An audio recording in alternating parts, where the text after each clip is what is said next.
The Ocean Resort Casino Atlantic City hosted our 7th PFL fight night tonight. It was all about the playoffs as our fighters took to the cage to see if they could clinch a spot in the qualifying rounds that take place in October. Myself, Caroline Pierce, and Yves Edwards here to round up all the action and give you that all-important information as to who qualified in every division. So let's take a look at those playoff standings. It was exciting. It was very exciting. We had a lot of finishes tonight.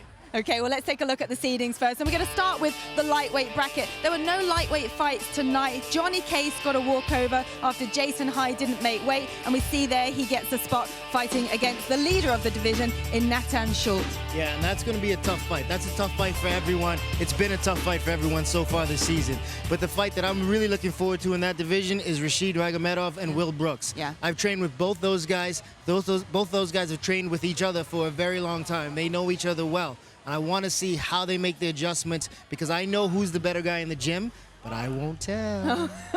Maybe we'll get you to tell afterwards. Okay, we had a middleweight fight tonight to decide the 8th spot in the middleweight standings and who qualified for the playoffs. And it was Sadabusi that got the result tonight. And what a performance from him, Yves. Great performance. He was able to keep range, and he fought a completely different fight than he did with Bruno Santos. He kept the range, landed that question mark kick off of the lead leg, and then he just bombed in with big punches and got himself the stoppage that he needed to ensure that playoff spot. Look at the technique that he used. He kept his range, and that's a big deal for Sadabu. He needs to keep range to be effective. That's his best area in the fight game, the striking department, and he was able to do so tonight and ensure himself that spot. The Swedish Denzel Washington came to fruition tonight. Look, let's look up the middleweight bracket. And what is crazier, he actually now rematches with Bruno Santos. I spoke to him backstage, and he said that he wants that rematch. He wants to right the wrong of their last fight. Yeah, we'll see if he's made the adjustments necessary to beat a guy like Bruno Santos. But the fight I'm really interested in is Abus Magomedov and Umletov. Okay. How is Magomedov going to be when he's facing a countryman for $1 million? That's a big deal. I mean, you don't see a whole lot of Dagestani fighters fighting Dagestani fighters outside of Dagestan. So this is a very tough fight I'm looking forward. Well, obviously representing the German flag there. He is representing Germany. But that rivalry will still be there, I'm sure. Okay, on to the heavyweights. This was an interesting one. We had Kyle Alencar against Mike Kyle, and that was a fight where they had to get a finish in order to progress to the playoffs, and it didn't happen. It did not happen. Both of these men looked like they started to tire after they started out at a sprint.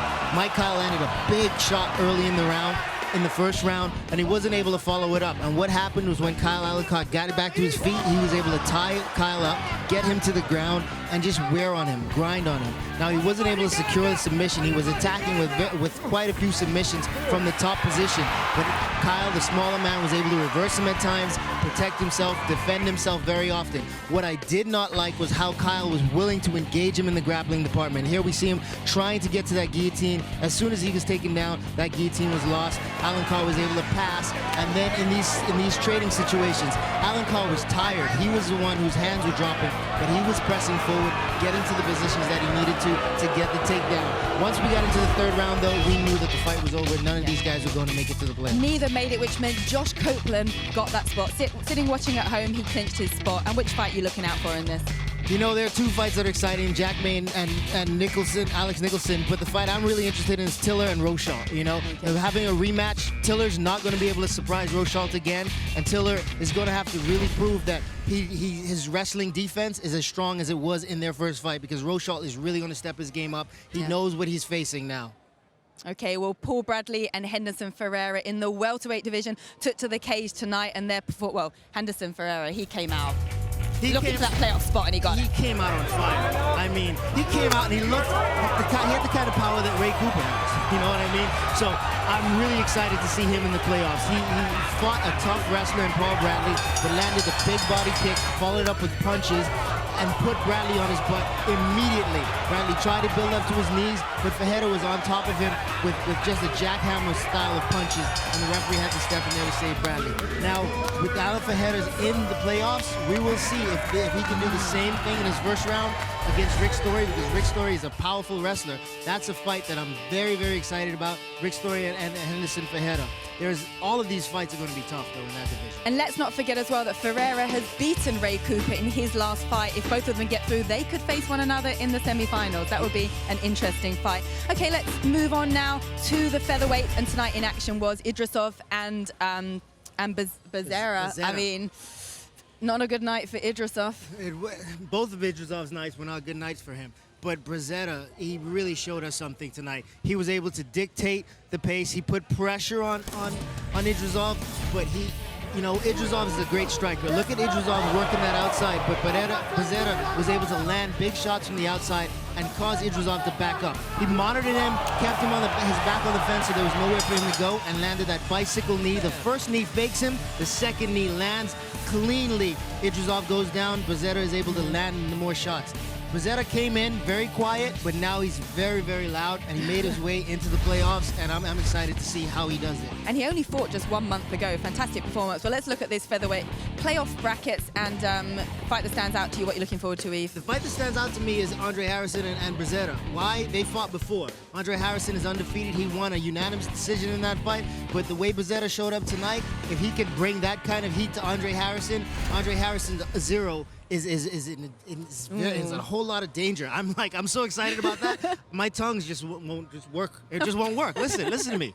I don't even know English anymore. Calm down. Let's move on to the light heavyweights. This was the one where there was lots to be decided. There was 3 fights in the light heavyweight standards. Kicking off with Emiliano, now my tongue's not working, Sordi against Jason Butcher. And Sordi, again, newcomer to the PFL. And you explain what happened here.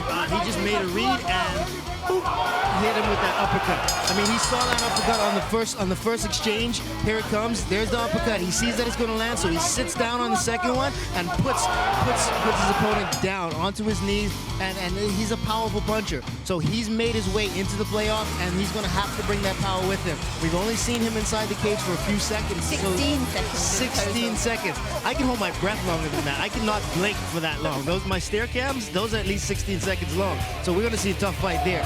But O'Connell came out and he fought Ataev. Ataev showed his experience. He showed his kickboxing background, and he was able to keep Sean on the outside, land big shots, and get Sean backing up. Sean is very good in a brawl.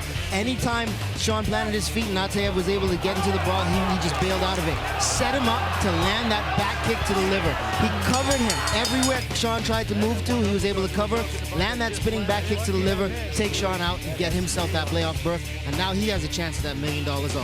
Absolutely. Sean had already qualified, of course, with those 5 points going in. And the final fight of the night was Rama against Abdullah from Australia. Yeah, and both of these men are strikers. They came out hard, and they were trading punches immediately from the get-go.